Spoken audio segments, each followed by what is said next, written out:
வணக்கம் நண்பர்களே, அக்னி பரீட்சை நிகழ்ச்சிக்கு வரவேற்கிறோம். இந்த வார சிறப்பு விருந்தினர் தமிழக வாழ்வுரிமை கட்சியினுடைய நிறுவன தலைவர் திரு வேல்முருகன். வணக்கம். வணக்கம். கால் நூற்றாண்டு காலம் 25 ஆண்டுகளை நிறைவு செய்கிறார்கள் பேரறிவாளன் உள்ளிட்ட 7 பேர். மீண்டும் அவர்களுடைய விடுதலை என்கிற அந்த கோரிக்கையினுடைய வலு அதிகரித்திருக்கிறது. இதை நிறைவேற்ற இடத்துல தமிழக அரசு இருக்குன்னு நினைக்கிறீங்களா? கண்டிப்பாக தமிழ்நாட்டு மக்களால் தேர்ந்தெடுக்கப்பட்ட தமிழக அரசுதான் இந்த தமிழர்களின் நீண்ட நெடிய இந்த நீதிக்கான போராட்டத்திற்கு தீர்வை பெற்றுத்தர முடியும் என்று முழுதாக நாங்கள் நம்புகிறோம். திரு பேரறிவாளன் அவர்களை நான் வேலூர் சிறையில் சந்திக்கின்ற போதும் அவர் தமிழக மக்களையும் தமிழக அரசையும் முழுவதோடு நம்புகிறார். எல்லாவற்றுக்கும் மேலாக இந்த கால் நூற்றாண்டமாக தன்னுடைய மகனை எப்படியாவது இந்த வெளி உலகத்துக்கு கொண்டு வருவேன் என்று இன்றைக்கு மிகப்பெரிய ஒரு தளராத ஒரு முயற்சியை மேற்கொண்டிருக்கிற பேரறிவாளன் அவருடைய தாயார் திருமதி அற்புதம்மாள் அவர்களும் அந்த நினைவுகளோடு தான் பயணித்துக் கொண்டிருக்கிறார். நிச்சயம் தமிழக அரசு நினைத்தால் தமிழக முதலமைச்சர் அவர்கள் எடுத்த இந்த நடவடிக்கையை வெற்றிகரமான ஒரு நடவடிக்கையாக மாற்ற முடியும் என்கிற ஒரு மிகப்பெரிய நம்பிக்கை என் போன்றவர்களுக்கும் என்னை போன்ற பல்லாயிரக்கணக்கான தமிழர்களுக்கும் லட்சக்கணக்கான தமிழர்களுக்கும் இருக்கிறது என்பதுதான் என்னுடைய புரிதல், பார்வை. வழக்கு உச்சநீதிமன்றத்தில் நிலுவையில் இருக்கும்போது தமிழக அரசாங்கம் அப்படியான ஒரு நிலையை எடுக்க முடியுமா? அது நீதிமன்றத்திலிருந்து முரண்படுற ஒரு சூழல் ஆயிடாதா? இல்ல, அது கண்டிப்பாக நீதிமன்றத்தை முரண்பட்டு அப்படி ஒரு நிலையை எடுக்க வேண்டும் என்று நாங்கள் ஒருபோதும் மாண்புமிகு தமிழக முதலமைச்சர் அம்மா அவர்களையோ தமிழக அரசையோ நாங்கள் வலியுறுத்தவில்லை. உச்சநீதிமன்றம் அந்த தீர்ப்புகளில் 3 வழிமுறைகளை அவர்கள் கூறியிருக்கிறார்கள். ஒன்று, பிரிவு 435 படி மாநில அரசு மத்திய அரசிடம் கலந்தாலோசனை, இப்ப அதுக்கு நிறைய வியக்கானங்கள் கற்பிக்கப்படுகின்றன. ஒன்று, கலந்தாலோசனை செய்வது அல்லது ஒப்புதலை பெற்று விடுதலை செய்வது என்கிற அடிப்படையில் விடுதலை செய்யலாம். இதில் உச்சநீதிமன்றம் எந்த விதத்திலும் கேள்வி எழுப்பாது என்கிற கருத்தை பதிவு செய்திருக்கிறார்கள். இரண்டாவது, பிரிவு 161 மாநில அமைச்சரவைக்கும் மாண்புமிகு தமிழக முதலமைச்சர் அவர்களுக்கும் ஆளுநர் அவர்களுக்கும் இருக்கின்ற, தமிழக அரசு என்று சொன்னால் ஆளுநரால் வழிகாட்டலும் நடத்தப்படுகின்ற இந்த அரசுக்கும் இருக்கிற அதிகாரத்தில் எந்த இடத்திலும் பேரறிவாளனை விடுதலை செய்யக்கூடாது அந்த பிரிவை பயன்படுத்தி என்று எந்த ஒரு தீர்ப்பும் உச்சநீதிமன்றத்தில் இல்லை, எந்த ஒரு தடையும் இல்லை. அதனால்தான் நாங்கள் கேட்கிறோம், இதே பிரிவில் உச்சநீதிமன்றம் தான் சொல்லுது சிபிஐ மத்திய அரசாங்கத்தின் கையில் இருக்கு, இந்த வழக்கை விசாரித்தது சிபிஐ. அப்போ மத்திய அரசுக்கு தான் இதற்கான பவர்ஸ் இருக்குங்கிறது தான் ஏற்கனவே இருக்கிற பிரச்சனை. இன்னொன்று, உச்சநீதிமன்றத்தினுடைய வழிகாட்டுதலில் தான் இன்னைக்கு 2வது ஒரு கடிதத்தை தமிழக அரசு மார்ச் மாதத்தில் அனுப்புனாங்க. அதுல கன்கரன்ஸ் வாங்க வேண்டிய ஒரு சூழல் இருக்கிறது. மத்திய அரசாங்கத்தோடு கன்கரன்ஸ் வாங்காம இவங்க அந்த முடிவை எடுக்க முடியாது. அப்படிப்பட்ட சூழல்ல மத்திய அரசாங்கம் என்ன நிலைப்பாட்டை எடுக்கும்? ஒப்புதல் பெறுவதோ அல்லது கலந்தாலோசனை பெறுவதோ, அதை பெறுவதற்காகத்தான் மாண்புமிகு தமிழக முதலமைச்சர் அவர்கள் அமைச்சரவை கூட்டி முடிவெடுத்து சட்டமன்றத்தின் தீர்மானங்களை மேற்கோள் காட்டி அந்த கடிதத்தில் தமிழக அரசு கேட்கிற இந்த வேண்டுகோளை நிறைவேற்றி தர வேண்டும் என்கிற அடிப்படையில் தான் மத்திய அரசுக்கு அந்த கடிதம் செல்கிறது. ஆக மத்திய அரசு கண்டிப்பாக இந்த கடிதத்துக்கு மதிப்பளித்து நீங்கள் விடுதலை செய்யலாம், எங்களுக்கு ஒன்றும் ஆட்சேபம் இல்லை, உச்சநீதிமன்ற வழிகாட்டுதலோடு எங்களை நீங்கள் கலந்தாலோசித்திருக்கிறீர்கள், உங்கள் கலந்தாலோசனையில் உங்கள் கோரிக்கை நியாயமான இருக்கிறது. இங்கு லட்சக்கணக்கான மக்கள் இதற்காக வலியுறுத்தி களத்தில் இறங்கி போராடி கொண்டிருக்கிறார்கள். கோடிக்கணக்கான இளைஞர்கள் இதற்கு கையொப்பமிட்டு மத்திய அரசின் கைகளில் அளித்திருக்கிறார்கள். தமிழக அரசுக்கு ஒரு அழுத்தத்தை தந்திருக்கிறார்கள். ஆக மக்களின் உணர்வுகளுக்கு மதிப்பளித்து நீங்கள் விடுதலை செய்ய எடுக்கின்ற இந்த முடிவில் மத்திய அரசு தலையிடாது விடுதலை செய்யலாம் என்கிற ஒப்புதலை மத்திய அரசு அளித்திருந்தால் இன்றைக்கு என்றைக்கோ பேரறிவாளன் விடுதலையாக இருப்பார். அதை மத்திய அரசு செய்ய தவறுகிறது. மத்திய அரசு என்பது, இந்திய அரசியலமைப்பு சட்டம் என்பது உங்களுக்கும் எனக்கும் ஒரே மாதிரியான பார்வை கொண்டதாக இருக்க வேண்டும். சட்டம் அப்படித்தான் இருக்கிறது, சட்டம் அப்படித்தான் சொல்லுகிறது. ஆனால் பேரறிவாளன் விஷயத்தில் மட்டும், இது 7 பேருடைய பிரச்சனையில் மட்டும் மத்திய அரசுடைய பார்வை வேறொன்றாக இருக்கிற காரணத்தினாலேதான் நாங்கள் இந்த அளவுக்கு தொடர்ந்து போராட்டம்.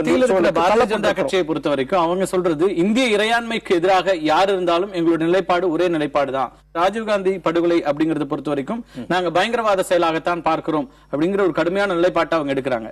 அப்படி இருக்கும்போது மத்திய அரசாங்கம் இவங்களுடைய விடுதலைக்கு முன் வருவாங்க அல்லது இந்த விடுதலைக்கு அவங்க வழிவகுப்பாங்க அப்படின்னு எந்த அடிப்படையில் நீங்க? நான் கேட்கறது, நீங்க மத்திய அரசாங்கம் என்ன சொல்றாங்க? உச்சநீதிமன்றம் விடுதலை பண்ணனாக்கா எங்களுக்கு ஆட்சேபம் இல்லைன்றாங்க. அப்ப உச்சநீதிமன்றம் தான் சொல்லுது, மாநில அரசிடத்தில் நீங்கள் மத்திய அரசை கலந்து ஆலோசனை செய்து அல்லது ஆலோசனை பெற்று அனுமதியை பெற்று நீங்கள் விடுதலை செய்து கொள்ளலாம், எங்களுக்கு ஆட்சேபம் இல்லை என்று தெளிவான தீர்ப்பை வழங்கிய பிறகு தார்மீக உரிமையுடன் இந்தியாவின் இறையாண்மையை காப்பாற்ற வேண்டும் என்கிற நினைக்கிற மத்திய அரசு இதற்கு அனுமதி அளித்திருக்க வேண்டுமா வேண்டாமா? நான் கேட்பது, 250க்கு மேற்பட்டவர்களை மும்பை தொடர் வெடிகுண்டு வழக்கில் இன்றைக்கு மூளையாக இருந்து செயல்பட்டவரோடு நேரடி தொடர்பில் இருந்தவர் என்று குற்றம் சாட்டப்பட்டு இந்தியாவுடைய மிகப்பெரிய ஆயுதம் என்று சொல்லக்கூடிய ராணுவத்திற்கு உலக நாடுகளிலே ஒரு காலகட்டங்களில் மிகப்பெரிய ஆயுதமாக பேசப்பட்ட அந்த AK-47 என்று சொல்லக்கூடிய அந்த ஆயுதங்களை வைத்திருந்ததாக நிரூபிக்கப்பட்டு குற்றவாளியாக அறிவிக்கப்பட்டு நீதிமன்றத்தால் தண்டிக்கப்பட்ட ஒருவர் 6 மாதம் கூட சிறையில் இல்லாமல் பரோலில் இருந்தது எப்படி? பாரதிய ஜனதா கட்சியோ அல்லது காங்கிரஸ் கட்சியில இருக்கிற தலைவர்கள் இங்க குறிப்பாக விவாத மேடைகள்ல வர்றவங்க எல்லாமே சொல்றது ஏற்கனவே ஒரு முறை தண்டனை குறைப்பு செய்யப்பட்டு விட்டது, மீண்டும் ஒரு முறை எப்படி தண்டனை குறைப்பு செய்ய முடியும், அப்படி கேட்க முடியுமா, அது நியாயமா அப்படிங்கிற கேள்வியை முன்வைக்கிறாங்க. இல்ல நாங்க என்ன சொல்றேன், அதுதான் உங்களுக்கு உச்சநீதிமன்றம் தெளிவா சொல்லிட்டாங்க. அப்படி ஒரு கேள்வி உச்சநீதிமன்றமே எழுப்பலையே, நீங்க ஏன் எழுப்புறீங்க? உச்சநீதிமன்றம் என்ன சொல்றாங்க, பிரிவு 161 பயன்படுத்தி மாநில அரசுகளுக்கு இருக்கிற அதிகாரத்தை பயன்படுத்தி விடுதலை செய்வதை குறித்து அவங்க எந்த கருத்து அதுல சொல்லல. அந்த உரிமை ஆண்டாண்டு காலமாக மாநில அரசுகளுக்கு வழங்கப்பட்டிருக்கிறது. அதே உரிமையை பயன்படுத்தி தான் இதே வழக்கில் குற்றம் சாட்டப்பட்ட நளினி அவர்கள் தூக்கு கயிற்றிலிருந்து அவர்கள் இன்றைக்கு ஆயுள் தண்டனை குறைக்கப்பட்டிருக்கிறது. 14ஆம் தேதி பிரதமரை பார்க்க போகிறார் முதலமைச்சர். இதை ஒரு கோரிக்கையாக முன்வைக்க வேண்டும் என்கிற கோரிக்கையை நீங்கள் எல்லாம் முன்வைப்பீங்களா? கண்டிப்பாக மாண்புமிகு தமிழக முதலமைச்சர் அவர்கள் கண்டிப்பாக பேரறிவாளன் விடுதலை விஷயத்தில் அவர் மிக சரியான ஒரு நடவடிக்கை மேற்கொண்டு வருகிறார் என்பது எங்களுடைய அசைக்க முடியாத ஒரு நம்பிக்கை. காரணம், இந்த வழக்கு உச்சநீதிமன்றத்தில் நடந்தபோது இந்தியாவுடைய தலைச்சிறந்த மூத்த வழக்கறிஞர்களை நியமனம் செய்து அத்தனை விஷயங்களையும் அத்தனை கூறுகளையும் எடுத்து வைத்து ஒரு நல்ல ஒரு தீர்ப்பை பெறுவதற்கான அத்தனை முயற்சிகளையும் மேற்கொண்டார்கள். தமிழர்களுக்கு எதிராக காங்கிரஸ் கட்சி இருக்கிறது, மத்தியிலிருந்து அந்த கட்சியை தூக்கி எறிய வேண்டும் அப்படின்னா உங்களை போன்றவர்கள் எல்லாம் தொடர்ந்து பிரச்சாரம் செய்தீங்க, பரப்புரைகள் செய்தீங்க, மாற்றப்பட்டது. பாரதிய ஜனதா கட்சி ஆட்சிக்கு வந்திருக்கிறது, என்ன மாற்றத்தை பார்த்தோம்? பாரதிய ஜனதாவாலோ காங்கிரஸாலோ தமிழர்களுக்கான விடியல் கிடைக்காது என்பது எங்களுடைய தெளிவான பார்வை, தீர்க்கமான பார்வை. காங்கிரஸை விட ஒருபடி மேலே போய் தமிழ் இனத்தின் உரிமைகளை நசுக்குவதில், தமிழர்களின் உரிமைகளை தர மறுப்பதில் பாரதிய ஜனதா அரசு விஞ்சி இருக்கிறது என்பதுதான் எங்களுடைய பார்வை. ஈழத்தில் நடந்த 1.5 லட்சம் தமிழர்களை காங்கிரஸ் அரசு கொன்று குவித்தது என்று சொன்னால் அந்த கொலைகாரர்களை காப்பாற்றுகிற மகத்தான பணியை இன்றைக்கு சிவப்பு கம்பளம் விரித்து செய்து கொண்டிருக்கிறது பாரதிய ஜனதா அரசு. கண்டிப்பாக இந்த 2 அரசியலும் எங்களுக்கு நீதி கிடைக்காது என்பது எங்களுக்கு தெளிவாக தெரியும். ஆனால் உச்சநீதிமன்றம் சொன்ன அந்த தீர்ப்பின் அடிப்படையில் ஏன் எங்கள் மாநில அரசினுடைய உணர்வுகளுக்கு மதிப்பளிக்க மறுக்கிறீர்கள்? பேரறிவாளன் விஷயத்தில் மட்டும் மத்திய அரசு பாரதிய ஜனதா அரசு இப்படி எங்களை மறுக்கவில்லை. காவேரியில் மறுக்கிறது, முல்லைப்பெரியாறில் மறுக்கிறது, பாலாற்றில் மறுக்கிறது. தமிழக மீனவர்கள் 600க்கு மேற்பட்டவர்களை காக்கை குருவி போல் சுட்டு படுகொலை செய்த சிங்கள பேரினவாத அரசுக்கு இன்னமும் ராணுவ பயிற்சி கொடுத்துக் கொண்டிருக்கிறது. எங்கள் ஒட்டுமொத்த வாழ்வுரிமையிலேயே கூட சுட்டுக் கொல்லப்படவில்லை, நாங்கள் அதை பார்த்துக் கொண்டிருக்கிறோம். அதே போல தூக்கு தண்டனைக்கு போன மீனவர்களை மீட்டுக் கொண்டு வந்திருக்கிறோம் அப்படிங்கறதையும் பாரதிய ஜனதா அரசுடைய காலத்தில் இன்னும் 92 படகுகள் இன்றைக்கு புதிய தலைமுறையினுடைய முக்கிய செய்தியில் இடம்பெற்றிருக்கிறார். இன்றைக்கு ராமேஸ்வரத்தில் மீனவர்கள் கைது, நேற்று கைது. இந்த கொடுமை நடந்தேறி கொண்டிருக்கிறது. பிரதமர் மோடி அவர்களும் அதனுடைய அதிபர் சிறிசேனா அவர்களும் இந்திய நாட்டினுடைய ஒரே அறையில் உட்கார்ந்து விருந்து உண்டு கொண்டிருக்கின்ற போது 24 மீனவர்களை காக்கை குருவிகளை பிடித்து கட்டி கடலில் வீசுவது போல் வீசுகிறான். படகுகளை கொண்டு போய் பறிமுதல் செய்கிறான். மக்கி மண்ணாகிறது. கேட்பதற்கு நாடு இல்லை. எதை மாற்றத்தை கொண்டு வந்தீர்கள்? இந்தியால ஒரு 3வது பெரிய கட்சியாக அதிமுக இப்ப இருக்குது. அதிமுகவுடைய ஆதரவு தேவைப்படுகிற இடத்துல பாரதிய ஜனதா கட்சி இருக்கிறது. ராஜ்யசபாவில் அவ்வளவு எண்ணிக்கை இருக்கிறது. அப்படியான சூழல்ல இன்னமும் கூட ஒரு அழுத்தத்தை கொடுத்து இது போன்ற விஷயங்கள்ல அதிமுக மத்திய அரசாங்கத்திற்கு ஒரு அழுத்தத்தை கொடுக்க முடியும் தானே? இன்னும் தீர்வுகளை கொண்டு வர முடியாதா? அந்த அழுத்தம் ஏன் தரப்படல? கண்டிப்பா தரப்பட வேண்டும் என்பது என்னுடைய எதிர்பார்ப்பு, ஒட்டுமொத்த தமிழ் மக்களுடைய எதிர்பார்ப்பு. அதற்கான சரியான அழுத்தத்தை மாண்புமிகு முதலமைச்சர் அவர்கள் தருவார். தமிழ் மக்களின் உரிமைகளை, வாழ் உரிமைகளை, மீனவர் பிரச்சனைகளை, மீனவர்களின் உரிமைகளை மீட்டு தருவார் என்கிற அசாத்திய நம்பிக்கை தான் மாண்புமிகு தமிழக முதலமைச்சர் அவர்களுக்கு தமிழ்நாட்டு மக்கள் மீண்டும் இந்த வாய்ப்பை தந்திருக்கிறார்கள். இவ்வளவு தூரம் முதலமைச்சர் ஜெயலலிதா மீது மிகப்பெரிய நம்பிக்கையை வச்சிருக்கிறீங்க. அவங்க தொடர்ந்து இதுக்கான முன்னுரிமை கொடுப்பாங்க, தமிழர் பிரச்சனைகள்ல முன்னுரிமை கொடுப்பாங்கன்றீங்க. அவருக்கான ஒரு கிட்டத்தட்ட அவருக்கான ஒரு பிரச்சாரகராக கூட திரு வேல்முருகனை நான் பார்க்க முடிகிறது. ஆனால் கடைசி நேரத்துல வேல்முருகன் கட்சிக்கு இடமில்லாமல் போனது என்ன நடந்துச்சு?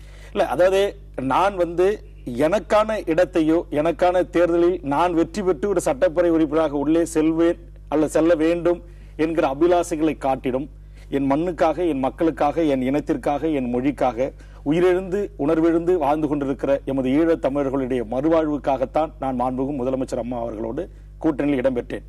ஆனால் ஒரு சந்தர்ப்ப சூழ்நிலையில் நான் கேட்ட இடங்களும் அல்லது கேட்ட குறிப்பிட்ட தொகுதிகளும் அதற்குரிய எண்ணிக்கைகளிலும் எனக்கு கிடைப்பதற்கான வாய்ப்புகள் அங்கு குறைவாக இருந்த காரணத்தினால் நான் என்னுடைய சுயநலம் சார்ந்த எனக்கான பதவி என்கிற அந்த புள்ளியில் இருந்து நான் அதை ஒதுக்கி வைத்துவிட்டு என் இனம் சார்ந்து இந்த மக்களுக்காக நான் எடுத்த போராட்டங்கள் வெற்றியடைய வேண்டும் என்கிற அடிப்படையில் மாண்புமிகு முதலமைச்சர் அவர்களை அன்றும் ஆதரித்தே நான் இன்றும் ஆதரிக்கிறேன். நீங்க அதிகப்படியா உங்களை பத்தி எண்ணிட்டு அல்லது உங்க கட்சிக்கு அதீதமான ஒரு நம்பிக்கையோட இன்னும் அதிக இடங்களை எதிர்பார்த்து இன்றைக்கு எந்த இடமுமே இல்லாத ஒரு சூழலுக்கு வந்து அப்படி இல்லை. என்னை பொறுத்தவரையில உங்களுக்கு தெரியும், நான் பாட்டாளி மக்கள் கட்சியில் ஒரு 2ஆம் கட்ட தலைவராக இருந்தவன். 4 நூற்றாண்டு காலத்திற்கு மேலாக அந்த கட்சிக்காக உழைத்தவன். அப்படி ஒரு கட்சிக்கும் ஒரு தலைமைக்கும் விசுவாசமாக நன்றியுணர்வோடு இருந்த வேல்முருகனை போன்ற எண்ணற்ற 2ஆம் கட்ட தலைவர்களை டாக்டர் ராமதாஸ் அவர்கள் அந்த கட்சியில் அடிப்படை உறுப்பிலிருந்து நீக்கினார்கள்.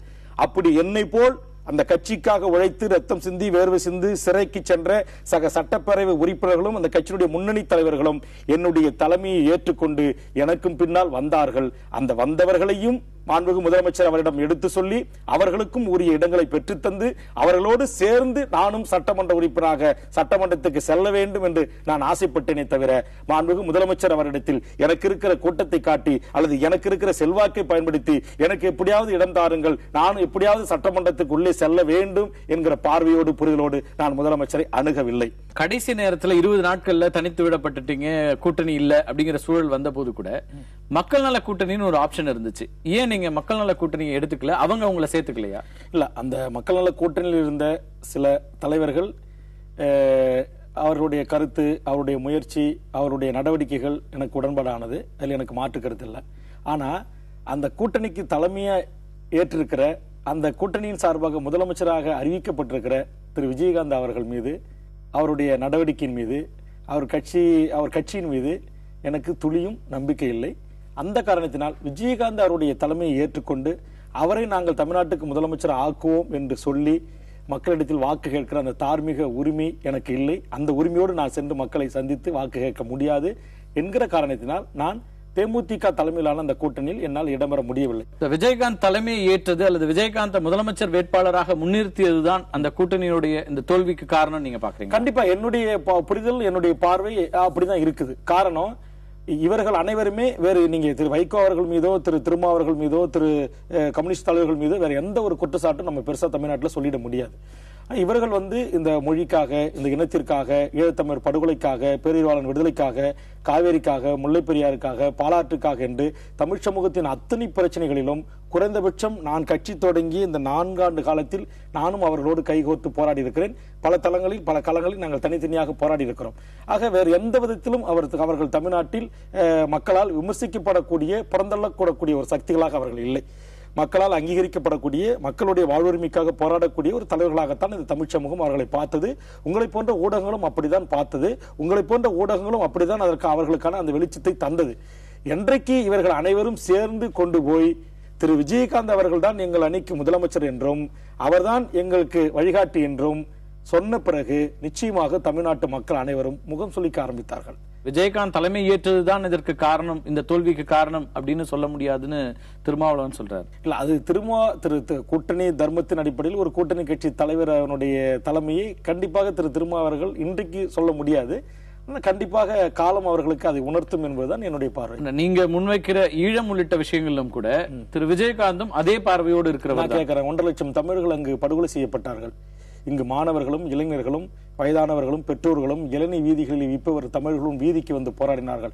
லட்சக்கணக்கான தொண்டர்களை தன்னகல் வைத்திருக்கிற திரு விஜயகாந்த் அவர்கள் எத்தனை போராட்டங்கள் நடத்தினார்? முல்லை பெரியாரை பற்றி என்ன அவருக்கு புரிதல் இருக்கிறது? காவேரி பற்றி என்ன புரிதல் இருக்கிறது? மீத்தேனை பற்றி அவருக்கு என்ன புரிதல் இருக்கிறது? பாறை எரிவாயு குறித்த அவர்கள் ஷெல் கேஸ் பற்றி என்ன பிரச்சனை அவருக்கு இருக்கிறது? ஆனால் மக்கள் அவரை எதிர்க்கட்சி தலைவர் அந்தஸ்துல உட்கார வச்சாங்க. இந்த புரிதல்கள் எல்லாம் இருக்கிறதா? நீங்க கேள்விகள் எழுப்புறீங்க. அதிமுக என்கிற ஒரு மிகப்பெரிய தொண்டர்கள் பலம் வாய்ந்த ஒரு கட்சியினுடைய பின்னால் கூட்டணியாக இணைந்த காரணத்தினால் அந்த அங்கீகாரம் திரு விஜயகாந்த் அவர்களுக்கு கிடைத்தது. விஜயகாந்த் அவர்கள் தனித்து போட்டியிட்டு 10% மேல வாக்குகளை பெற்றதும் திரு விஜயகாந்த் தான். நான் ஏற்றுக்கொள்கிறேன். தனித்து 10% வாக்குகளை தான் பெற முடியும். தமிழ்நாட்டில் ஒரு காலத்திலும் 50 எம்எல்ஏக்கள் அவர்கள் வந்திருக்க முடியாது. இன்னைக்கு பாமக எப்படி 25 லட்சம் வாக்குகளை வாங்கியதோ அதே போல் பாமக போல் இன்னைக்கு விஜயகாந்த் அவர்கள் 35 லட்சம் வாக்குகளை வாங்கியிருக்கலாம். தமிழ்நாட்டில் ஒரு காலத்திலும் அவர்கள் இருக்கிற அந்த ரசிகர் தன்மையால் கட்டி ஈர்க்கப்பட்டு சுண்டப்பட்ட அந்த இளைஞர்களின் வாக்குகள் மட்டும் இந்த நாட்டுடைய ஆட்சி அதிகாரத்தில் திரு விஜயகாந்த் அவர்களை அமர வைக்கும் என்று நீங்கள் நம்பினால் வேல்முருகன் நம்ப தயாராக இல்லை.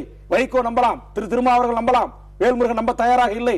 அதுதான் அவருடைய தலைமை நான் ஏற்றுக்கொள்ளவில்லை. ஒரு மாற்று சக்திக்கு இப்ப இடமே இல்ல அப்படிங்கிறீங்களா தமிழகத்தை? நாம் அப்படி சொல்ல வரல. கண்டிப்பாக இன்னும் ஒரு 10 ஆண்டு காலத்திற்குள்ளாக ஒரு மாற்று சக்திக்கான வாய்ப்புகள் இல்லை. கண்டிப்பாக ஒரு 10 ஆண்டுகள் கழித்து நீங்கள் சொல்லுகிற மாற்று சக்தியாக வரலாம். அந்த மாற்று சக்தியாக வரக்கூடியவர்களாக தமிழ்நாட்டில் அனைத்து மக்களின் ஆதரவு பெற்ற தலைவர்கள் யார்? நீங்கள் இன்னைக்கு பட்டியலிடுங்க.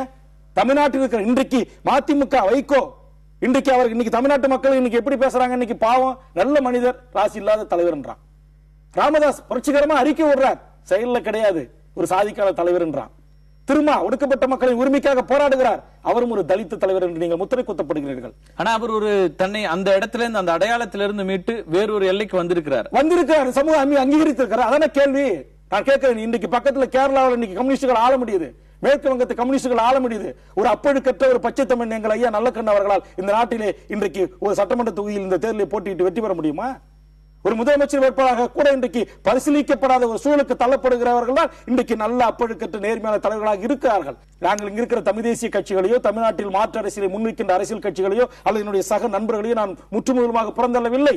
இந்த சமூகம் உங்களை தேடுகிறது, உங்களை அங்கீகரிக்க தயாராகி கொண்டிருக்கிறது. அவர்கள் அங்கீகாரத்திற்கு உரியவர்களாக நாம் இந்த மண்ணுக்காக, இந்த மக்களுக்காக, இந்த இனத்திற்காக, இந்த மொழிக்காக, இந்த நாட்டில் வாழ்கின்ற அனைத்து மக்களின் வாழும் உரிமைக்காக போராட வேண்டிய களம் இன்னும் விரைவடைய வேண்டும். இன்னும் நாம் பணியாற்ற வேண்டும். அப்படி பணியாற்றுகின்ற போது நிச்சயம் என்னை போன்ற இன்னும் என்னுடைய சக நண்பர்களை போன்றவர்களை இந்த தமிழ் சமூகம் அங்கீகரிக்கும் என்கிற தன்னம்பிக்கையில் நாம் பயணம் செய்வோம். உங்களை போன்று தனித்து போட்டியிட்ட சீமோன் உள்ளிட்டவர்கள் இன்னைக்கு 4.5 லட்சம் வாக்குகள் அந்த அளவுக்கு பெற முடிந்திருக்கிறது. திரு வேல்முருகன் அந்த அளவுக்கு இன்னும் கட்சியை பலப்படுத்தல அப்படிங்கறது இந்த தேர்தல் முடிவு காமிக்குதா? இல்ல, அப்படி இல்ல. உங்களுக்கு தெரியும், நான் கட்சி தொடங்கப்பட்ட காலத்திலிருந்து இங்கு பல்வேறு பிரச்சனைகள், 200க்கும் மேற்பட்ட போராட்டங்களை இந்த மண்ணில் இந்த மக்களுக்காக நான் போராடி இருக்கிறேன், முன்னெடுத்திருக்கிறேன். ஆனால் தேர்தல் அரசியல் என்பதில் நான் அதிமுக என்கிற மிகப்பெரிய ஒரு கட்சியோடு கூட்டணியில் இருக்கின்ற காரணத்தினால் மாற்று சிந்தனை, வேறொரு கட்சியில் சேர வேண்டும், வேறொரு அணியோடு கூட்டணி பேச வேண்டும், அல்லது தனித்து நின்று நாம் ஒரு மிகப்பெரிய வாக்குகளை வாங்கி காட்ட வேண்டும் என்கிற சிந்தனை கிஞ்சித்தும் என் மனதில் இல்லை. கடைசி 20 நாட்கள்ல தனித்து போட்டின்ற நிலை வந்ததுனால அந்த கால போதாதா? நீங்களே சொல்லிட்டீங்க, அதான் நான் சொல்ல வந்தேன். திரு சீமான் அவர்கள் கிட்டத்தட்ட ஓராண்டு காலமாக தன்னுடைய வேட்பாளர்களை அறிவித்து அதற்கான பணிகளை செய்கிறார்கள். டாக்டர் அன்புமணி ராமதாஸ் அவர்கள் 14 மாதமாக, ஓராண்டுகளுக்கு மேலாக இவர்தான் முதலமைச்சர் என்று அறிவித்துவிட்டு கோடிக்கணக்கான ரூபாய்களை கொட்டி தொலைக்காட்சிகளிலும் தினப்பத்திரிகைகளும் ஆங்கில பத்திரிகைகளும் இந்தியா முழுக்க இருக்கிற பத்திரிகைகளிலும் வாரதர்களையும் இறைத்து அவர்களை கொண்டு செல்கிறார்கள். அவர்கள் 25 ஆண்டுகள் கடந்த ஒரு கட்சி. ஆனால் வேல்முருகன் கட்சி தொடங்கி 4 ஆண்டுகள் தான் ஆகிறது. கூட்டணி விட்டு வெளியேறி 20 நாட்கள் தான் ஆகிறது. 20 நாட்களில் வேல்முருகன் நெய்வேலியில் 31,000 வாக்குகளும், ராமேஸ்வரம் என்கிற எனது மீனவர் மக்கள் வாழ்கிற தீவுகளில் இன்றைக்கு கிட்டத்தட்ட ஒரு 1000த்திற்கு மேற்பட்ட 2000 வாக்குகளை வாங்கக்கூடிய அளவுக்கும் வேல்முருகனை இந்த தமிழ் சமூகம் அங்கீகரித்திருக்கிறது. இதுவே எனக்கு கிடைத்த மிகப்பெரிய அங்கீகாரமாக நான் பார்க்கிறேன். பாட்டாளி மக்கள் கட்சி உள்ளிட்டவர்கள் சொல்றாங்க, இந்த 2 திராவிட கட்சிகளும் வெற்றி பெற்றதுங்கிறது பணத்தால் மட்டுமே வெற்றி பெற்றார்கள், பணம் தான் இன்றைக்கு தேர்தலை வெற்றி தோல்வியை தீர்மானித்திருக்கிறது அப்படிங்கிற அந்த விமர்சனத்தை நீங்க எப்படி பார்க்கலாம்? அதாவது பணம் என்பது இதில் ஒரு பங்காற்றி இருக்கிறது, தேர்தலில் ஒரு பெரும் பங்காற்றி இருக்கிறது என்று எடுத்துக்கொள்ளலாம். ஆனால் முழுவதுமாக பணத்தால் தான் வெற்றி பெற்றோம் என்று பாமக கூறுவதை என்னால் ஏற்றுக்கொள்ள முடியாது. காரணம், பாமக சில தொகுதிகளில் சில வேட்பாளர்கள் தங்கள் வீட்டை விட்டு, தங்கள் நகைகளை அடகு வைத்து, தங்கள் உறவுகளின் தாலிகளை முதல் கொண்டு வாங்கி விற்று தேர்தலை சந்தித்திருக்கிறார்கள். சில வேட்பாளர்கள், என்னுடைய தோழர்கள் பணம் தந்திருக்கிறார்கள். ஆனால் அங்கு மக்கள் அவர்களை அங்கீகரிக்கவில்லை. ஆக பணம் மட்டுமே தீர்மானிக்கிறது என்பதை என்னால் ஏற்றுக்கொள்ள முடியாது. கடந்த தேர்தலிலும் சரி, அதற்கு முந்தைய தேர்தலிலும் சரி, பாமகவும் ஓட்டுக்கு பணம் கொடுத்திருக்கிறது. இந்த தேர்தலிலும் பல தொகுதிகளில் வேட்பாளர்கள், இன்னும் சொல்ல போனால் வன்னியர்கள், அவர் நம் சமுதாயத்தைச் சேர்ந்தவர்கள், அவர்கள் நமக்கு வாக்கு போட்டு விடுவார்கள், பிற சமுதாய வாக்குகளை பெற வேண்டும் என்பதற்காக பிற சமுதாயத்தைச் சேர்ந்தவர்களை கணக்கெடுத்து 50,000 வாக்காளர்கள், 1 லட்சம் வாக்காளர்கள் என்று புள்ளி விவரங்களை சேகரித்துக் கொண்டு தமிழ்நாட்டில் எல்லா அரசியல் கட்சிகளும் வாக்குக்கு பணம் தந்தது போல் பாமகவும் தந்தது. ஆனால் பாமக பணம் கொடுத்தால் ஆட்சியை பிடிக்க முடியும் என்று சொன்னால் பாமக நினைத்தால் ஆட்சியை பிடிச்சிருக்கலாம். இன்னைக்கு பாமக செலவு பண்ண எத்தனை கோடி ரூபாய்? இன்றைக்கு டிராபிக் ராமசாமி என்கிற ஒருவர் கேட்கிறார், பாட்டாளி மக்கள் கட்சி இந்த தேர்தலில் ஊடகங்களுக்கும் தொலைக்காட்சிகளுக்கும் திணையதழ்களுக்கும் வாரதர்களுக்கும் கொட்டியிருத்த பணம் பல 100 கோடி ரூபாய் எங்கே இருந்து வந்தது என்று கேட்கிறார்கள்.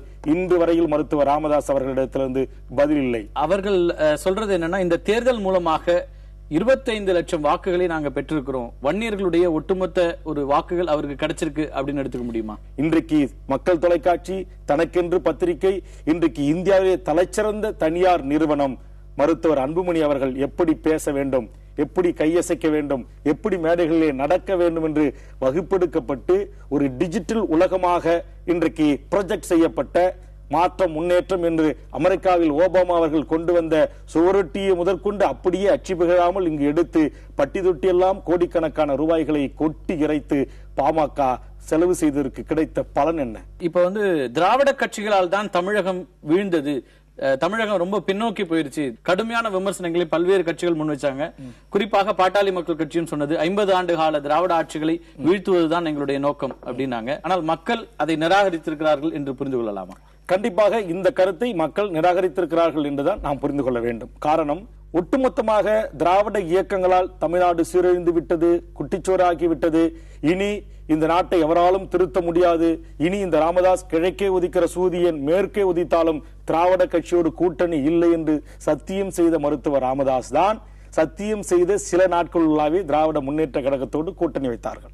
பாபர் மசூதியை இடித்த கட்சி பாரதிய ஜனதா, அதோடு எந்த காலத்திலும் கூட்டணி இல்லை என்று சொல்லி சத்தியம் செய்த மருத்துவர் ராமதாஸ் தான் அதே பாரதிய ஜனதாவோடு கூட்டணியில் இருந்து மத்திய அமைச்சரவையும் இடம்பெற்றார்கள். இத்தாலியில் இருந்து வந்த ஒரு பெண்மணி இந்திய நாட்டில் வாழ்கிற 100 கோடி மக்களுக்கு தலைவியாக இருந்து இந்த நாட்டுக்கு வழிகாட்ட வேண்டுமா, அவருடைய தலைமையை நாங்கள் ஏற்றுக்கொள்ள முடியாது என்று முழங்கிய மருத்துவர் ராமதாஸ் தான் அதே இத்தாலியினுடைய தலைமையாக இருக்கிற அன்னை சோனியா காந்தி என்று சொல்லக்கூடியவர்கள் தலைமையை ஏற்றுக்கொண்டு அவருடைய அமைச்சரவையில் அவருடைய அன்பு மகன் அங்கு மத்திய அமைச்சராக இடம்பெற்றார் என்பது வரலாறு. ஆக அந்த அடிப்படையில் ராமதாஸ் அவர்கள் சொல்வதையெல்லாம் என்னால் ஒரு காலத்திலும் ஏற்றுக்கொள்ள முடியாது. காரணம், 1/4 நூற்றாண்டு காலம் நான் அந்த கட்சியில் அங்கு இருந்து பணியாற்றியவன். அவருடைய ஒவ்வொரு நடவடிக்கைகளும் ஒவ்வொரு செயல்பாடுகளும் என்றைக்குமே அதில் அவர் உறுதியாக கடைபிடித்ததும் கிடையாது. உறுதியாக தான் சொன்ன வாக்குறுதியை, தான் சொன்ன அந்த சொல்லின் பிரகாரம் நின்று அதை நடப்பேன், நடந்து காட்டுவேன் என்று ஒரு காலத்திலும் ராமதாஸ் அவர்கள் நிரூபித்தது இல்லை. அந்த அடிப்படையில் தான் 2 பெரிய கட்சிகளிடத்தில் மிகப்பெரிய அளவில் ஒரு பேரம் பேசுவதற்கான ஒரு வாய்ப்புகளை உருவாக்கிக் கொள்வதற்காக 2 கட்சிகளையும் அழிப்பதும் ஒழிப்பதும் தான் எங்கள் முதல் வேலை என்று சொல்வார். ஆனால் அங்கு முத்தமிழ் அறிஞரே, தலைவர் கலைஞரே என்று அங்கு அவரிடத்தில் தான் சென்று சொல்லுவார். அவரை தான் அழைத்து தன் மகனுக்கு திருமணம் நடத்தி வைப்பார், தன் மகளுக்கு திருமணம் நடத்தி வைப்பார், தன் மக்கள் தொலைக்காட்சியை உங்கள் கரங்களால் தொடங்கி வையுங்கள் என்று சொல்லுவார். தன் தமிழோசியை தலைவர் கலைஞர் அவர்களே, தமிழின தலைவர் அவர்களே, நீங்கள் குற்று விளக்கேற்றி தொடங்குங்கள், அப்போதுதான் விளங்கும் என்று சொல்லுவார். கலைஞர் ஆட்சி போல் பொற்கால ஆட்சி இந்த நாட்டில் எதுவும் இல்லை என்று சொல்லுவார். ஆனால் அவர் சொன்னது போல தேர்தலுக்கு முன்னதாக தனித்துதான் போட்டியிடுவோம், 2 திராவிட கட்சிகளோடும் கூட்டணி இல்லை என்றார். அதே போல தனித்துதானே போட்டியிட்டார். முதல் முறையாக இந்த ஒரே தேர்தலில் தமிழ்நாட்டில் இருக்கிற லட்சக்கணக்கான பாட்டாளி மக்கள் கட்சியினுடைய தொண்டர்கள், குறிப்பா இளையோர்கள் கொடுத்த அழுத்தத்தின் காரணமாகத்தான் மருத்துவர் ராமதாஸ் அவர்களால் தன் பேச்சிலிருந்து மாறுபடாமல் இப்படி ஒரு நிலை எடுக்கப்பட்டதை தவிர, நிச்சயம் எப்போதும் போல் ராமதாஸ் அவர்கள் அவர் பாணியில் இப்படி பேசுவார். பேசுகின்ற போது அங்கு தனக்குரிய இடங்களும் தனக்குரிய கிடைக்க வேண்டியதும் கிடைத்தால் நிச்சயமாக அவர் உடன்படிக்கை வந்திருப்பார். ஆனால் இந்த தேர்தலில் எண்ணற்ற 2ஆம் கட்ட தலைவர்கள் ஒவ்வொரு முறையிலும் இப்படி நீங்கள் சொல்லிவிட்டு மாறி மாறி திமுக அதிமுகவோடு நீங்கள் கூட்டணி வைப்பதை எங்களால் ஏற்றுக்கொள்ள முடியாது, வாழ்வோ சாவோ நாம் தனித்து நின்று போராடுவோம் என்று என்னை போன்று இன்னும் மாணவனரோடு அங்கு இருக்கிற எண்ணற்ற பாட்டாளி மக்கள் கட்சியினுடைய உறவுகள் கொடுத்த அழுத்தத்தின் காரணமாக ராமதாஸ் இந்த தேர்தலில் தனியாக போட்டியிட்டாரே தவிர அவர் நிச்சயமாக தான் வாக்குறுதியை காப்பாற்ற வேண்டும் என்கிற அடிப்படையில் இல்லை. மருத்துவர் தன் வாக்குறுதியை உறுதியாக அவர் காப்பாற்றுவேன் என்று அவர் சொல்ல முன்வந்தால் இன்றைக்கு சொல்லட்டும், இனி பாட்டாளி மக்கள் கட்சி எக்காலத்திலும் எந்த கட்சியோடும் கூட்டணி இல்லை, மக்கள் என்றைக்கு எனக்கு வாய்ப்பு அளிக்கிறார்களோ அதுவரையில் நான் தனித்துதான் போட்டி என்று அவர்களால் சொல்ல முடியுமா? இன்றைக்கு உங்கள் தொலைக்காட்சியினுடைய ஒரு பத்திரிகையாளர் கேள்வி கேட்கின்ற போதே நீங்கள் உள்ளாட்சி தேர்தலில் தனித்து என்று போட்டி என்று அறிவித்திருக்கிறீர்கள் மருத்துவர் அன்புமணி அவர்களே, நாடாளுமன்ற தேர்தலில் நீங்கள் தனித்து போட்டியிடுவீர்கள் என்று சொன்னால் நான் அப்போதுக்கு சூழலுக்கு அப்போது பதில் சொல்கிறேன் என்று சொல்லி நழுவிக் கொள்கிறார் அன்புமணி என்று சொன்னால் இதில் எங்கே இருக்கிறது? இவர்கள் சொன்ன நிலைப்பாட்டில் சொன்ன கருத்தில் இவர்கள் உறுதியாக இருக்கிறார்கள், உறுதியாக நடை போடுகிறார்கள் என்பதை எப்படி நாம் ஏற்றுக்கொள்ள முடியும்? திரு வேல்முருகனுக்கு 1/4 நூற்றாண்டு காலம் இடமளித்த ஒரு கட்சி, ஆனால் அந்த கட்சி மீது ஏன் இத்தனை விமர்சனங்கள்? இத்தனை விமர்சனங்கள் ஒண்ணு இல்ல. எனக்கு மருத்துவர் ராமதாஸ் அவர்களை பொறுத்த வரையில் நான் கடந்த காலகட்டங்களில் இந்த மண்ணுக்காக, இந்த இனத்திற்காக, இந்த மொழிக்காக போராடிய ஒரு தலைவர் என்கிற அடிப்படையில் எனக்கு மிகப்பெரிய மரியாதை உண்டு. ஒரு சிறந்த ஒரு களப்போராளியாக, ஒரு உழைப்பாளியாக இருந்தார் என்பது எனக்கு எந்த மாற்று கருத்தும் இல்லை. ஆனால் தமிழ்நாட்டில் இருக்கிற யாரை வேண்டுமானாலும் நான் எப்படி வேண்டுமானாலும் விமர்சனம் செய்வேன். என்னை கேள்வி கேட்பதற்கு ஆட்களே இல்லை. நான் முதலமைச்சராக இருக்கிற ஜெயலலிதாவையும் ஒருமையில் பேசுவேன், முதலமைச்சராக 5 முறை இருந்த கலைஞர் அவர்களையும் நான் ஒருமையில் பேசுவேன். அப்படி பேசிவிட்டு அவர்களோடு நான் எந்தவித மாச்சரியம் இல்லாமல் சகஜமாக பழகி எனக்குரிய இடங்களை பெற முடியும் அல்லது அவர்களோடு அரசியல் மேடைகளை தோன்ற முடியும் என்கிற ஒரு நிலையை உருவாக்கியவர். இப்ப நான் இருக்கிறேன், வேல்முருகன் இருக்கிறேன் என்று சொன்னால் இன்றைக்கு திரு கார்த்திகை செல்வன் அவர்களை ஒரு தரக்குறைவான மரியாதை குறைவான வார்த்தைகளை நான் விட்டுவிட்ட பிறகு உங்கள் முகத்தில் எப்படி நான் முழிப்பது என்று என் தன்மானம் என் சுயமரியாதை எனக்கு இடிக்கும். ஆனால் மருத்துவர் ராமதாஸை பொறுத்தவரை அப்படி ஒரு இடிக்கும் என்கிற கவலை அவருக்கு இல்லை. காங்கிரஸ் பேசாத பேச்சு இல்லை, பாரதிய ஜனதாவை திட்டாத திட்டு இல்லை, திருமாவளவனை வசைப்படாத வார்த்தைகள் இல்லை. ஆனால் என் அன்பு தம்பி திருமாவர்களோடு இந்த கைகள் இணைந்திருக்கிறது. இந்த இணைந்த கைகளை இந்த உலகத்தில் இருக்கிற எந்த கொம்பனாலும் பிரிக்க முடியாது என்று சொன்னவர் மருத்துவர் ராமதாஸ். என்ன நடந்தது? ஆக என்னை பொறுத்தவரையில் இன்றைக்கு எடுத்துங்க, திரு வேந்தர் அவர்களை பற்றி ஒரு மிக மோசமான ஒரு கருத்தை மருத்துவர் ராமதாஸ் அவர்கள் வெளியிட்டிருக்கிறார்கள். நான் கேட்கிற இந்த கருத்தை மருத்துவர் ராமதாஸ் அவர்கள் இந்தியாவில் பல முனைகளில் இருந்து இந்த மண்ணை கோலோச்சுகிற, இந்த மண்ணில் மிகப்பெரிய தொழில் நிறுவனங்கள் நடத்துகிற, ஊடகம் நடத்துகிற, பத்திரிகை நடத்துகிற தமிழர் அல்லாதவரை பார்த்து ராமதாஸ் அவர்கள் கேள்வி எழுப்ப முடியுமா? ஒரு பச்சை தமிழன் இன்றைக்கு விழுப்புரம் மாவட்டத்தைச் சேர்ந்த மருத்துவர் ராமதாஸ் அவர்கள் பிறந்த அந்த மண்ணுக்கு சொந்தக்கார ஒரு விவசாய குடும்பத்தில் இருந்து வந்து பிறந்த திரு பச்சமுத்து என்கிற இவர் இன்றைக்கு தன்னுடைய உழைப்பால், தன்னுடைய உதரத்தால் அவர் இன்றைக்கு ஒரு கல்வி நிறுவனங்களை கட்டி எழுப்பி இன்றைக்கு தமிழ்நாட்டு ஊடகங்களுக்கு, தமிழர்களுக்கு ஒரு ஊடகம் இல்லாமல் தவித்த போது ஈழத்தில் நடந்த 1.5 லட்சம் தமிழுடைய படுகொலையை தமிழ்நாட்டில் இருக்கிற 7 கோடி மக்களுக்கும் கொண்டு சேர்த்த ஒரு மகத்தான பணியை செய்த புதிய தலைமுறை, புலம்பெயர்ந்த 12 கோடி தமிழ் மக்களை உணர்வுகளையோடு தட்டி எழுப்பி வெளியேற வைத்த மகத்தான பங்காற்றியது புதிய தலைமுறை. இன்றைக்கு 7 பேர் விடுதலைக்கு இன்றைக்கு மாண்புமிகு முதலமைச்சர் அவர்கள் இப்படி ஒரு கடிதத்தை எழுதுகிறார், இப்படி ஒரு தீர்மானம் இயற்றுகிறாரே.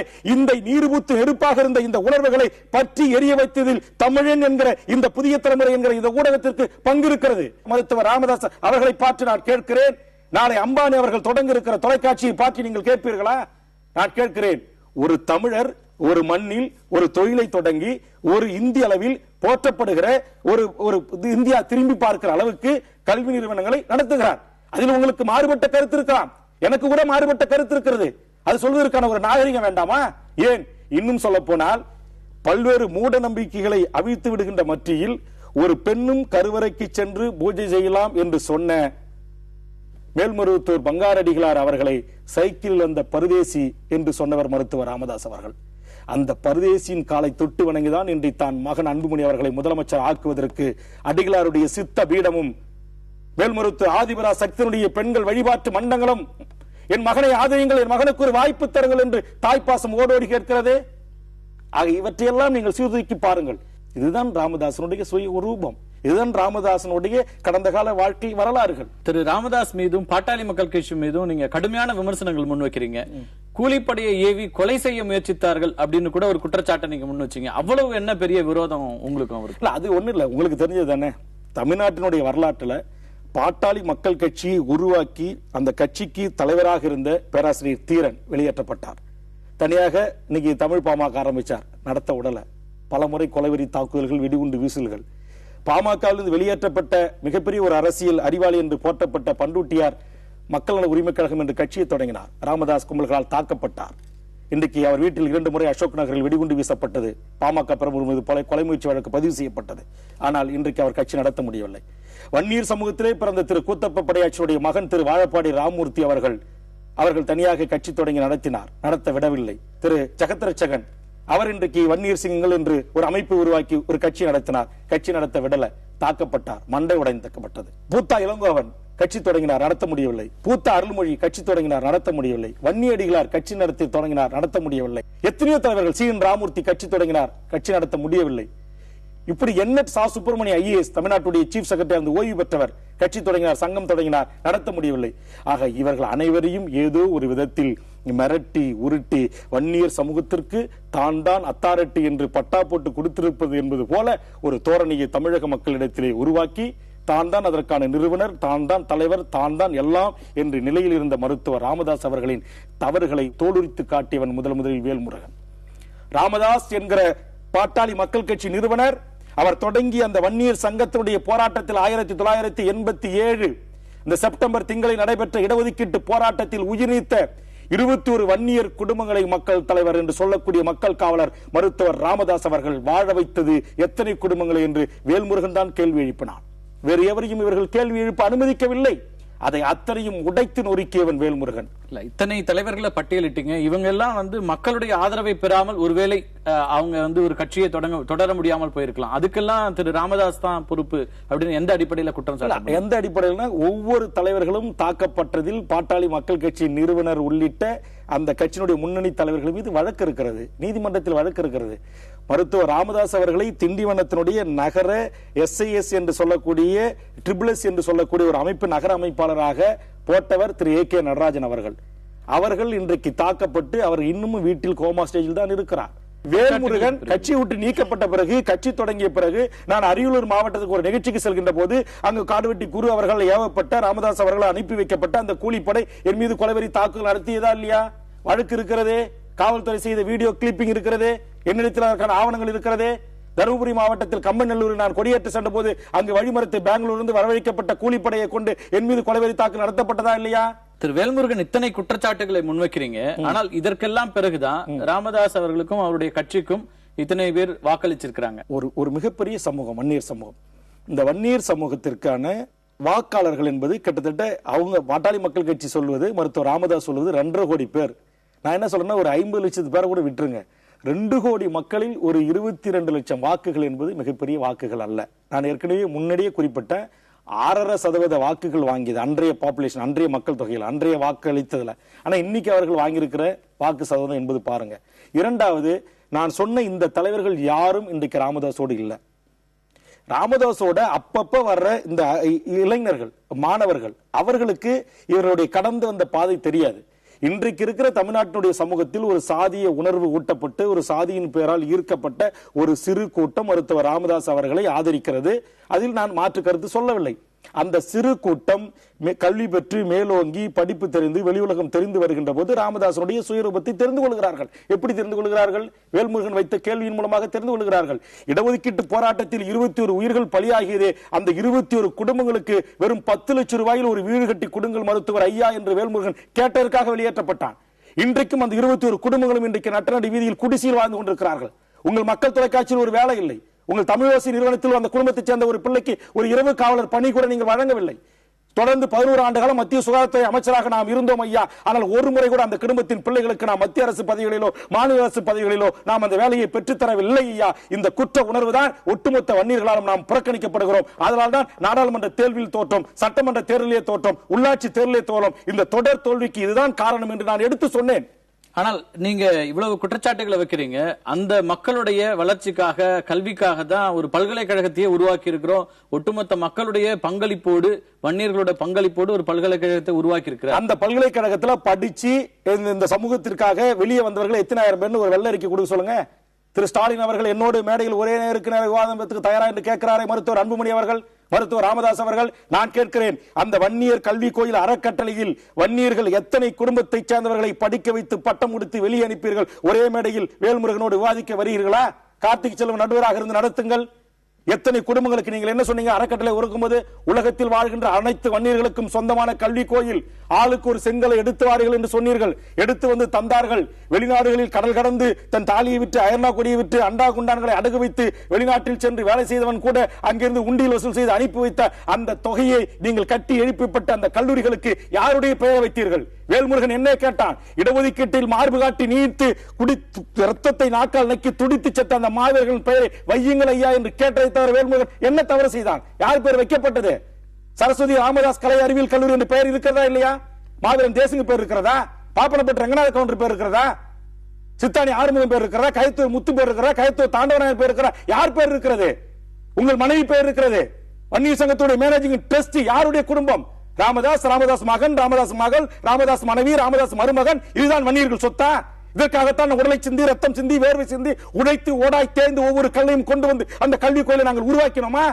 கலை அறிவியல் கல்லூரிக்கு சரஸ்வதி பெயர், சட்ட பல்கலைக்கழகத்துக்கு சரஸ்வதி அம்மையார் பெயர், இன்ஜினியரிங் கல்லூரிக்கு சரஸ்வதி அம்மையார் பெயர், அங்க இருக்கிற விடுதிக்கு சரஸ்வதி அம்மையார் பெயர், IAS IPS கோச்சிங் சென்டர் நடத்தி வன்னியர்களை கலெக்டர் ஆக்க போறேன் என்று சூழ்நிறுத்தி வசூல் செய்தீர்களே. எத்தனை வன்னியர்கள் அந்த கல்வி கோயிலில் படித்து TNPSC குரூப் 2 ஆபீஸா உருவாக்கி தந்திருக்கிறீங்க? வேல்முருகன் கடலில் உருவாக்கி தந்திருக்கிறான். பட்டியலிட தயார். நீங்கள் தயாரா? ஒரே மேடையில் கோச்சிங் சென்டர் இன்னும் நடந்து கொண்டுதான் இருக்கிறது. எங்க நடக்குது? கொடுக்கறாங்கல்ல. எங்க நடக்குது? போய் பாருங்க. வாங்க, நாளைக்கு போவோம். புதிய தலைமுறை அப்படியே லைவ் ஆட்டு போய் காட்டும். எங்க நடக்குதுங்க? ஒரே ₹1 கூட இந்த வன்னியர் கல்வி கோயில் கட்டணம் வாங்க மாட்டேன் என்று சொன்ன மருத்துவர் ராமதாஸ் அவர்கள், சத்தியம் செய்த ராமதாஸ் அவர்கள், ராஜேஷ் பைலட் கொடுத்த பணமும் அதில் இருக்கிறது. திரு வீரபாண்டியார் கொடுத்த பணமும் இருக்கிறது. அதிமுக சேர்ந்த எண்ணற்ற வன்னிய தலைவர்கள் கொடுத்த பணம் இருக்கிறது. திமுக தலைவர்கள் கொடுத்த பணம் இருக்கிறது. காங்கிரஸ் வன்னியர் தலைவர்கள் கொடுத்த பணம் இருக்கிறது. நான் கேட்கிறேன், அனைத்து கட்சியினுடைய வன்னியர் பிரமுகர்களையும் அழையுங்கள். அந்த கல்வி நிறுவனத்தில் வன்னியர்களிடத்தில் ₹1 ராமதாஸ் குடும்பத்தார்களும் நன்கொடை பெறாமல் அல்லது கல்வி கட்டணம் பெறாமல் சொன்ன வாக்குறுதியை காப்பாற்றி அந்த கல்வி நிறுவனம் நடக்கிறது என்று நிரூபியுங்கள். வேல்முருகன் அரசியலை விட்டு விலக தயாராக இருக்கிறேன். எத்தனை பேருடைய பணம் இருக்கிறது, ராஜேஷ் பைலட்டோட பணம் இருக்கிறது அடிப்படை இல்லாமல் ஒரு குற்றச்சாட்டை முன்வைக்கிறீங்க. எந்த அடிப்படையில் அடிப்படை இல்லாம சொல்லல. சென்னையில் இருக்கிற கிண்டியில் இருக்கிற பட்ரோடுல வன்னியர் சங்க கூட்டம் நடந்துச்சு. அப்ப திரு ராஜேஷ் பைலட் அவர்கள் இங்கு வந்தார்கள். திரு வாழப்பாடி அவர்கள் அழைத்து வந்தார்கள். அப்போது நாங்கள் ஒரு வன்னியர்கள், ஒடுக்கப்பட்ட ஒரு சமூகத்தை சேர்ந்தவர்கள், நாங்கள் கல்விக்காக இது போல ஒரு ட்ரஸ்ட் உருவாக்குறோம் என்று சொன்ன போது அவர் அந்த மேடையிலேயே அறிவித்து ₹10 லட்சம் அறிவித்து விட்டு போனார். அந்த பணத்தை வாழப்பாடியர் மூலமாக கொடுத்து அனுப்பினார். அந்த அடிப்படையில் நான் சொல்லுகிறேன், அந்த வன்னியர் கல்வி அறக்கட்டளை திறப்பு விழாவுக்கு திமுகவுடைய தலைவர் கலைஞர் அவர்கள் வந்தார். வந்த மேடையில் திரு வீரபாண்டி ஆறுமுகம் பல லட்சங்களை மேடையிலே கொடுத்தார். இதற்கெல்லாம் சாட்சிகள் இருக்கிறது. ஆனால் இதுதான் பிரச்சனையா? நீங்க வன்னியர்களுக்கான அந்த 21 பேர் உயிர் நீத்தவர்களுக்கான உரிய அங்கீகாரத்தை கொடுக்கணும், அவர்களுக்கு வீடுகள் கட்டித்தரணும் அப்படிங்கிற உங்களுடைய கோரிக்கை ஏற்காததுதான் ஆரம்பமா? உங்களுக்கும் அவருக்குமான பிரச்சனை எங்கிருந்து தொடங்கியது? மருத்துவர் ராமதாஸ் அவர்கள் சென்னை ECR என்கிற கடற்கரை சாலையில் ஒரு தனியார் ஓட்டலில் 2 நாள் எங்கள் போல முன்னணி தலைவர்களையும் மாவட்ட செயலாளர்களை அழைத்து ஒரு கூட்டம் நடத்தினார். நாம் 2.5 கோடி மக்கள் வாழ்கிறோம், தொடர்ந்து நாம் தோல்வியை தழுகிறோம், இந்த தொடர் தோல்விக்கு என்ன காரணங்கள் என்று மருத்துவர் ராமதாஸ் அவர்கள் கேள்விகளை வைக்க சொன்னார். நான் ஒவ்வொரு குற்றச்சாட்டாக சொன்னேன். ஐயா, வன்னியர்களை வாழ வைப்பேன் என்று சொன்னீர்கள், அவர்களுக்கு ஒரு மாவட்டத்துக்கு ஒரு கல்லூரியை தொடங்குவேன் என்று சொன்னீர்கள். ஒரு மாவட்டத்துக்கும் ஒரு கல்லூரியும் தொடங்கல. அதே மாதிரி அந்த இடஒதுக்கீடுல செத்து போன குடும்பத்துக்கு ₹10 லட்சம் வீடு கட்டி தருவோம்னு சொன்னீங்க. அவர்களுக்கு அரசியல் அதிகாரம் வந்த பிறகு அரசாங்க வேலை கிடைக்கும்னு சொன்னீங்க, வேலை கிடைக்கல. அந்த கல்விக்கூடம் கட்டிய பிறகு அந்த ஒரு கட்டடத்துக்குனாச்சும் அந்த தியாகிகள் பெயரை வையுங்கன்னு சொன்னோம், அதையும் நீங்க வைக்கல. ஆக தொடர்ந்து வன்னியர் மக்கள் கோரிக்கை முன்வைத்தார்கள். அந்த அத்தனை கோரிக்கைகளும் நீங்கள் புறந்தண்ணீர்கள். வன்னியர் மக்களுக்கு சத்தியம் செய்து, எந்த சத்தியம் செய்து நீங்கள் அரசியல் பதவிக்கு வந்தீர்களோ அந்த சத்தியம் ஒண்ணு கூட நீங்க கடைபிடிக்கல. அதுல ஒண்ணுதான் மருத்துவர் அன்புமணி ராமதாஸ் அரசியல் கொண்டு வந்தது. அதை கூட நான் ஏற்றுக்கொள்வேன். ஆனா திண்டிவனத்தினுடைய நாடாளுமன்ற உறுப்பினராக திரு தன்ராஜ் என்று அவருடைய அக்கா மகனை கொண்டு வந்தீங்க, அதை ஏத்துக்கல. பாண்டிச்சேரிக்கு அந்த கட்சியில எண்ணற்ற தலைவர்கள் சிறை சென்றவர்கள் இருக்கின்ற போது தன்னுடைய மைத்துனர் மகன் ஆனந்தராமனை MLA வாக்கி புதுவை மாநில தலைவராக நியமிச்சீங்க, அதை மக்கள் ஏற்றுக்கொள்ளவில்லை. இங்க நம்முடைய செய்யாறு தொகுதியில உலகரட்சகன் என்று உங்களுடைய சம்பந்திக்கு MLA சீட்டு கொடுத்து அவர் அங்க MLA ஆக்கினீங்க, அதை மக்கள் ஏற்றுக்கொள்ளவில்லை. அடுத்தது நம்முடைய அன்பு மகள் என்ன சொன்ன அன்னைக்கு அக்கா கவிதா குடும்பத்துக்கு இன்னைக்கு பெண்ணை நீர் பத்திரிகை உருவாக்கி கட்சிக்கார மாவட்ட ஒன்றியங்கிட்ட எல்லாம் வசூல் பண்ண ஆரம்பிச்சீங்க, அது மிகப்பெரிய அதிருப்தி. வீட்டை வித்து, காட்டை வித்து, நாட்டை வித்து எல்லாம் அழிஞ்சு போனவங்கிட்டே போய் தொடர்ந்து இந்த 25 ஆண்டு காலமாக வசூல் வசூல் வசூல் வசூல் என்று நாம் வசூலே செஞ்சுக்கிட்டு இருக்கிறோம். இப்படி வசூலா செஞ்சுக்கிட்டு இருந்தா இது எல்லாம் எங்க போகுது, யாருக்கு போகுது அப்படி என்று ஒட்டுமொத்த வன்னியர்கள் மத்தியிலும் நம் மீது ஒரு மிகப்பெரிய ஒரு காழ்ப்புணர்ச்சி. நான் கேட்கிறேன், இடஒதுக்கீட்டு போராட்டத்தில் உயிர் நீத்த எண்ணற்ற குடும்பனுடைய பிள்ளை செல்வங்கள் டிகிரி முடித்துட்டு வேலை இல்லாம கதறி உங்கள் தைலாபுரத்தில் காலில் விழுந்து அழுத போது ஏறெடுத்து பார்க்காத மருத்துவர் ராமதாஸ் அவர்களே, உங்களுக்கு கிடைத்த அமைச்சர் பதவியிலே அத்தனை PA-களையும் ஏன் உங்கள் உறவினராக நியமித்தீர்கள்? நான் கேட்கிறேன். டெல்லியில் ஒரு கேபினெட் அமைச்சர், 2 இணை அமைச்சர்கள் இருந்தார்கள்.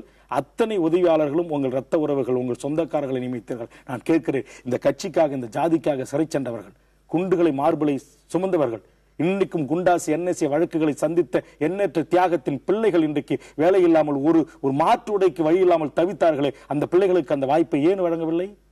இதையெல்லாம் அந்த கட்சிக்குள்ள இருந்து ஒரு கேள்வி எழுப்பியவன் தான் வேல்முருகன் சாதாரணமாக தூக்கி எறியப்பட்ட கட்சியில வேல்முருகனுக்கு அடுத்த கட்ட பதவி கொடுக்கப்படல அப்படிங்கறதுனாலதான் வேல்முருகனுக்கும் அவர்களுக்கும் பிரச்சனை வந்ததா, அல்லது அதுதான் பிரச்சனை என்று சொல்லப்பட்டது ஒரு குற்றம் சாட்டப்பட்டது. அந்த குற்றச்சாட்டை ராமதாஸ் அவர்கள் இன்னை வரைக்கும் அதிகாரப்பூர்வமா அறிவிக்கல.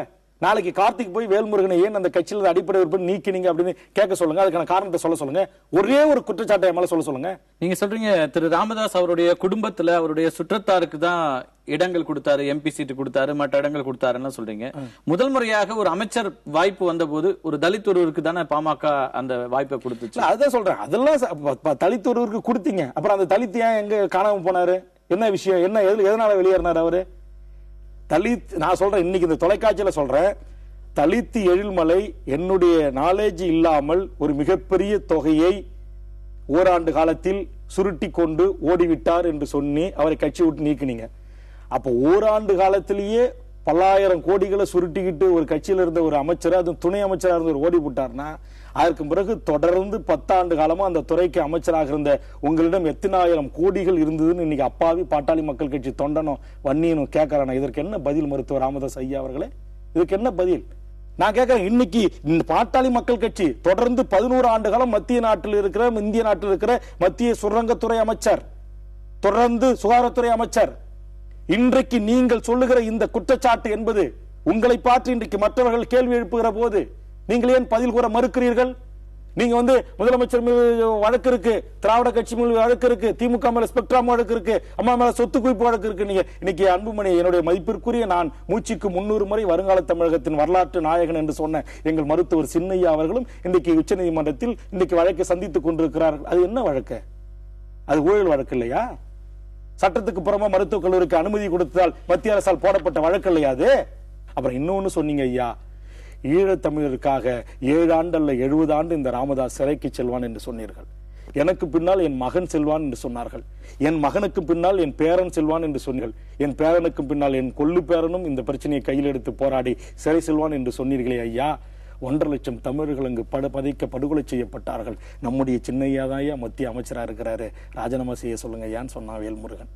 வேல்முருகன் மட்டும் சொல்லல, என் கூட இருந்த சக எம்எல்ஏக்களும் சேர்ந்து சொன்னார்கள். ஈழ பிரச்சனையில தொடர்ந்து பாட்டாளி மக்கள் கட்சியும் உங்களை போல தொடர்ந்து குரல் கொடுத்துட்டு இருக்கிற ஒரு கட்சி தான். தொடர்ந்து குரல் கொடுக்குது. மத்திய அமைச்சரவையில் அங்கு வைத்திருக்கிறீர்கள், உங்களுக்கான எம்பிக்கள் இருக்கிறார்கள். குறைந்தபட்சம் பாட்டாளி மக்கள் கட்சி அன்றைக்கு காங்கிரஸ் கட்சியினுடைய ஆதரவை திரும்ப பெற்றாலே அந்த ஆட்சி கவிழ்ந்திருக்கும். நிச்சயம் 1.5 லட்சம் தமிழர்கள் காப்பாற்றப்பட்டிருப்பார்கள். அன்றைக்கு மத்திய அமைச்சராக இருந்த திரு அன்புமணி ராமதாஸ் அவர்கள், இன்றைக்கு ஈழ பிரச்சனை பற்றி பேசுகிற நீங்கள், இன்றைக்கு பேரிலான விடுதலைக்கு குரல் கொடுக்கிற நீங்கள், இந்திய நாட்டின் நாடாளுமன்றத்தில் கேபினட் அமைச்சராக இருந்த நீங்கள், டெல்லியிலே சென்று கலைஞரோடு உட்கார்ந்து கொண்டு அந்த அஜெண்டாவை உருவாக்குற இடத்திலிருந்த மருத்துவர் ராமதாஸ் அவர்களும் மருத்துவர் அன்புமணி அவர்களும் பேரறிவாளர் விடுதலை குறித்து என்றைக்காவது ஒரு நாள் பேசியிருப்பார்களா? நான் கேட்கிறேன். ஈழத்தில் இருந்த 1.5 லட்சம் இனப்படுகொலை நடந்த போது வேல்முருகன் பதவி தூக்கி எறிவதற்கு முன்வந்தார்கள், சட்டப்பேரவை உறுப்பினர்கள் முன்வந்தார்கள், ஒட்டுமொத்த கட்சியுடைய உணர்வாளர்கள் ஐயாவிடத்தில் கதறினார்கள். குறைந்தபட்சம் கலைஞர் நாடகம் ஆடுகிறார் என்று சொல்லுகிறீர்கள் ஐயா. கலைஞர் நாடகம் ஆடிவிட்டு போகட்டும், நான் ஏன் கூட்டணி கட்சி தலைவர் என்ற முறையில் கலைஞரிடத்தில் ராஜினாமா கடிதத்தை கொடுக்க வேண்டும்? நீங்கள் அன்புமணியையும் நம்முடைய நாடாளுமன்ற உறுப்பினர்களையும் நம்முடைய மாநிலங்களவை மக்களவையுடைய தலைவர் என்று சொல்லக்கூடிய, அங்க இருக்கிற பேரவைத் தலைவர் என்று சொல்லக்கூடிய சபாநாயகரிடத்தில் வழங்குங்கள் என்று சொன்ன போது ஏன் மந்திரி உனக்கு பிடிக்கலையா என்று கேட்டார் மருத்துவர் அன்புமணி ராமதாஸை பார்த்து. அன்புமணி மந்திரியா இருக்கிறத பிடிக்கலையா உனக்கு என்ன கேள்வி கேட்டார். இன்னும் ஒன்று, விடுதலை புலிகள் இறுதியான யுத்தம் சிங்களம் உலகத்துடைய பல்வேறு நாட்டு ராணுவ தளவாடங்களை கொண்டு நாட்புகையும் நம்மை சூழ்ந்து அழிக்க போது இங்கே தமிழ்நாட்டில் இருக்கிற பல தலைவர்களை தொடர்பு கொண்டு பேசி ஆதரவு கேட்டார்கள். அப்படி கையேறும் நிலையில் தமிழீழ விடுதலை புலிகள் இருந்தபோது மக்களை திரட்டி இந்த போரை நிறுத்துவதற்கான அழுத்தத்தை தாருங்கள் என்று அங்கிருந்த முன்னணி தலைவர்கள் என்னோடு பேசிவிட்டு அந்த தொலைபேசியின் வாயிலாக மருத்துவர் ராமதாஸ் அவர்களிடம் பேச முற்பட்ட போது பேச மறுத்த ஈழ போராளிதான் மருத்துவர் ராமதாஸ் அவர்கள்.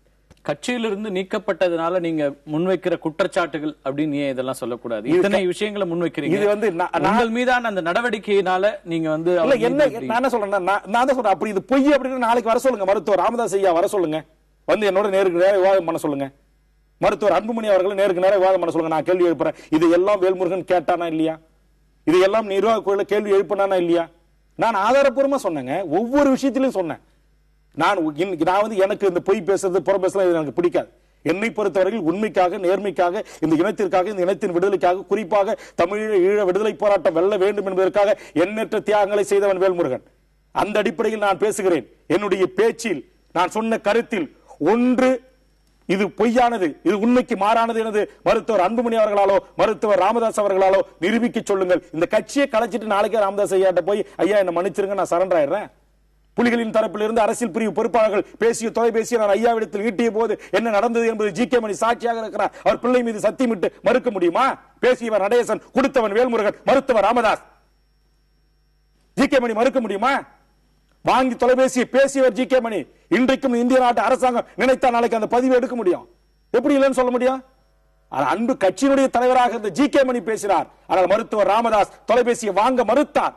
என் பிள்ளை மத்திய அமைச்சராக இருப்பது உனக்கு பிடிக்கவில்லையா நாயே என்று என்னை பார்த்து கேட்டார். நான் இது முதல் முறையாக புதிய தலைமுறை இந்த தொலைக்காட்சியின் ஊடாக நான் மனம் திறக்கிறேன். மருத்துவர் ராமதாஸ் அவர்கள் என்றைக்கும் இந்த இனத்திற்கும் அவர் உண்மையாக இருந்ததில்லை. சொந்த சாதி வன்னியருக்கு ஒட்டுமொத்த குத்துகைக்காரன் என்று சொல்லி நடத்துகிற மருத்துவர் ராமதாஸ் அந்த சாதியும் அந்த தமிழ் சமூகத்தின் ஒரு மிகப்பெரிய சாதியாக இருக்கிற அந்த வன்னியர் மக்களுக்கும் உண்மையாக இருந்தது இல்லை. ஒரு அரசியல் நாகரிகம் கருதி நான் கடைபிடித்து வந்த சில அறநெறிகளை கூட நான் உடைத்து இன்றைக்கு என் உணர்வுகளை இங்கு கொட்டி தீக்கிறேன்.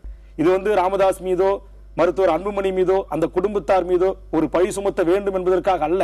சொல்ல முடியாது. இந்த தொலைக்காட்சிவாத நாளைக்கு ஒளிபரப்பப்பட்டு இது வெளியில வந்தா கூட எனக்கு நான் எங்கு சென்றாலும் என் மீது தாக்குதல் நடக்கலாம், என் மீது கொலைவெறி தாக்குதல் நடக்கலாம். இன்னும் சொல்ல போனால் ஒரு கூட்டம் போட்டு அது வாட்ஸ்அப்ல நீங்க செய்தி கேட்டிருப்பீங்க. பாட்டாளி மக்கள் கட்சி பிரமுகர்களால் இன்னி வரைக்கும் குறைந்தபட்சம் ஒரு அரசியல் நாகரிகத்தை பற்றி பேசுகிற, வட இந்திய அரசியல் நாகரிகம் வர வேண்டும் என்று பேசுகிற மருத்துவர் அன்புமணி அவர்களை, ராமதாஸ் அவர்களை இந்த தொலைக்காட்சி நிகழ்ச்சியின் ஊடாக கேட்கிறேன். உங்கள் கட்சிக்காரர்களால் என்னுடைய சொந்த தொகுதியில் என் சொந்த கிராமத்திற்கு அருகாமையில் ஒரு சமுட்டிக்குப்பம் என்கிற கிராமத்தில் உன் கட்சியுடைய மாவட்ட செயலாளர் ஒரு கூட்டம் கூட்டி வேல்முருகன் அவர்களை தலையை அறக்க வேண்டும், வேல்முருகன் எங்கு சென்றாலும் அவனை வெட்டி கொலை செய்ய வேண்டும், எல்லாவற்றையும் ஐயா பார்த்துக் கொள்ளுகிறார் என்று பகிரங்கமாக பேசி அதற்காக வழக்கு நிதிக்காக இப்போதே தாருங்கள் என்று கேட்டு அதே இடத்தில் 50,000 ரூபாய் வசூல் செய்த அந்த கட்சியுடைய மாவட்ட செயலாளரை அந்த கட்சியை விட்டு நீக்கியிருக்கிறீர்களா? நீங்கள் என்ன அரசியல் நாகரிகம் பேசுகிறீர்கள்? ஆனால் பாட்டாளி மக்கள் கட்சியினுடைய நிர்வாகிகள் மீது தாக்குதல் நடத்தியதாக உங்கள் அண்ணன் உள்ளிட்டவர்கள் மீது வழக்கு பதிவு செய்யப்பட்டிருக்கிறது கடலூர் மாவட்டம். ஆமா, பாட்டாளி மக்கள் கட்சியினுடைய வேலு ஐஏஎஸ் முன்னாள் அமைச்சர் பேசுறேன். இன்ஸ்பெக்டர், நான் கொடுக்கிற கம்ப்ளைண்ட் உடனே எஃப்ஐஆர் போடு. நான் அன்புமணி ராமதாஸ் அவர்கள் பேசுறேன், உடனே கொடுக்கிற எஃப்ஐஆர் போடுனா போலீஸ் என்ன செய்வாங்க? வழக்கு வாங்கி எஃப்ஐஆர் தான் போடுவாங்க. பாமக தலைவர்கள் சொல்லி தமிழக காவல்துறை எஃப்ஐஆர் போடுதா? கண்டிப்பா. நான் பலமுறை மாண்புமிகு முதலமைச்சர் அவர்களை நேரடியாக சந்திக்கின்ற போதே சொல்லுகிறேன், நாங்க கொடுத்த வழக்கில் நீங்க எஃப்ஐஆர் போடலாம், இங்க நடக்கிறதே வேற, இங்க சாலை மறியல் நடக்கும், எங்க ஐயா வருவார், இதோ வண்டியில் ஏறி விட்டார், புறப்பட்டு விட்டார், வந்து கொண்டிருக்கிறார், சாலை மறியல் நடைபெற போகிறது, இப்படி எல்லாம் சொல்லி மிரட்டி போட வைத்த ஒரு பொய் வழக்கு. ஆனால் என்னை அவர்கள் கொலை செய்ய திட்டமிட்டது, நிதி திரட்டியது தமிழ்நாட்டுடைய ஒரு முன்னணி அரசியல் வார பத்திரிகையில் அப்படியே வந்திருக்கிறது. தமிழக வாழ்வுரிமை கட்சியினுடைய எதிர்காலம் என்னவாக இருக்க போகிறது? அந்த அரசியல் பயணம் எப்படி திட்டமிட்டு இருக்கீங்க? நாங்க ரொம்ப தெளிவா திட்டமிட்டு இருக்கிறோம். எங்களை பொறுத்தவரையில் நாங்க மற்ற அன்புமணிய மாதிரியோ இல்ல மற்ற தலைவர்களை போலயோ எங்களுக்கு கட்சி தொடங்கப்பட்ட காலத்திலிருந்து சொல்லுவாங்க, கட்சி 89 தொடங்கிச்சுன்னா 91 நம்ம ஆட்சினாரு, 96 பாமக ஆட்சினாரு, அடுத்தது 2002 பாமக ஆட்சினாரு, இப்ப 2006 சொன்னாங்க, இப்ப 2011 இப்ப அடுத்த கூட்டத்தில் 2021 போயிருக்கிறாங்க. இந்த மாதிரி ஒரு பொய்யான வாக்குறுதிகளை சொல்லி அந்த சமூகத்தில் இருக்கிற ஓரளவுக்கு இந்த கிராமத்தில் சொல்லுவாங்க, ஏதோ வெள்ளையும் ஜல்லையுமா இருக்கிறான், வேட்டி கட்டிட்டு போறான் பாருங்க, அவன் குடும்பத்துக்காரன தாலி இருக்கிற வேலையை நாங்க செய்ய மாட்டோம். இன்றைக்கு பாட்டாளி மக்களுக்கு நம்பிக்கையை வெளிப்படுத்துறதே தவறா? நீங்க நம்பிக்கையை எப்படி வெளிப்படுத்த முடியும்? நான் கேட்கிறேன், ஒரு தமிழ்நாட்டில் வாழ்கின்ற ஒரு குறிப்பிட்ட சமூகம், ஒரு குறிப்பிட்ட சமூகத்தின் வாக்குகளை மட்டும் பெற்று நாங்கள் மட்டும் இந்த மண்ணை ஆள முடியும் என்கிற கருத்தை முன்வைத்தாலே தமிழ் சமூகம் ஏத்துக்காதுங்க. இது தமிழ்நாட்டில் வாழ்கின்ற பல்வேறு சாதி மக்கள், பல்வேறு மொழி பேசக்கூடியவர்கள், பல்வேறு இன மக்கள் வாழ்கிற ஒரு நாடு. இந்த நாட்டில் பல்வேறு மதத்தவர்கள் இங்கு இருக்கிறார்கள். ஆக எல்லாருக்குமான ஒரு கட்சியாக ஒரு பொதுத்தளத்தில் இந்த கட்சியை கொண்டு போய் இந்த பொதுத்தளத்தில் இருக்கக்கூடிய அனைத்து மக்களுக்குமான அவருடைய வாழும் உரிமைக்காக போராடி தியாகம் செய்து அந்த தியாகத்தை உள்வாங்கிக் கொண்டு அந்த தியாகத்தை ஏற்றுக்கொண்டு இந்த தமிழ்நாட்டில் வாழ்கின்ற 7 கோடி வாக்காளர்களாக இருக்கிற தமிழக மக்கள் வாக்களித்து ஒரு மக்களால் ஒரு தலைவன் தேர்ந்தெடுக்கப்பட வேண்டும், ஒரு சட்டமன்ற கட்சி தலைவர் தேர்ந்தெடுக்கப்பட வேண்டும், அவர் இந்த நாட்டுடைய முதலமைச்சராக தேர்ந்தெடுக்கப்பட வேண்டும். வெறும் பாட்டாளி மக்கள் கட்சியினுடைய மாநில செயற்குழு, மாநில பொதுக்குழு கூடி மருத்துவர் ராமதாஸ் தான் மகன் முதலமைச்சர் அறிவிச்சுட்டு அந்த மக்களை ஏற்றுப்பாங்களா? அப்படிப்பட்ட ஒரு மண்ணா இந்த மண்ணு? அனைத்து மக்களுக்குமான கட்சியாகத்தான் பாட்டாளி மக்கள் கட்சி மாறிக்கொண்டிருக்கிறது அன்புமணி சொல்கிறார். எங்க சொல்லிட்டு இருக்கிறாரு? உங்களை மாதிரி தொலைக்காட்சியிலும் டிவியிலும் தான் சொல்லலாம். கிராமத்தில் அப்படி இருக்குதா? அப்படி இருந்தா இன்னைக்கு அந்த 5% ஓட்டுக்கு மேல வர முடியல? தொடர்ந்து 91 இன்றைய வரைக்கும் இத்தனை சதவீத வாக்குகளை மேல் தடமரவில்லை. ஏன் இந்த சொந்த சாதி என்று சொல்லக்கூடிய 2 கோடி வன்னியர் மக்களுடைய வாக்குகளிலே 1 கோடி வாக்குகளை கூட இன்றைக்கு பாமகவால் பெற முடியவில்லை என்று சொன்னால் என்ன? இவருடைய பார்வை என்ன? இவருடைய சிந்தனை, இவருடைய நடவடிக்கை என்ன? அத்தனையும் இன்றைக்கு தமிழக மக்கள் மிக தெளிவாக உள்வாங்கி கொண்டிருக்கிறார்கள். உங்களுடைய வருகைக்கும் கருத்து பகிர்வுக்கும் மிக்க நன்றி. பல ஆண்டுகளாக என்னுடைய உள்ளத்தில் குமுறி கொண்டிருந்த பல்வேறு செய்திகளை புதிய தலைமுறை ஊடகத்தின் வாயிலாக இந்த சந்தர்ப்பத்தில் இந்த தேர்தல் தோல்விக்கும் பிறகு எனக்கு இந்த வாய்ப்பை வழங்கி இதன் ஊடாக என் மனதில் இருந்த பல்வேறு செய்திகளை தமிழ்நாட்டு மக்கள் தெரிந்து கொள்வதற்கான ஒரு வாய்ப்பை ஏற்படுத்தி தந்தமைக்காக தங்களுக்கும் தங்கள் தொலைக்காட்சிக்கும் என்னுடைய நெஞ்சார்ந்த நன்றி. வணக்கம். மீண்டும் ஒரு நிகழ்ச்சியில் சந்திக்கலாம் நண்பர்களே. நன்றி, வணக்கம்.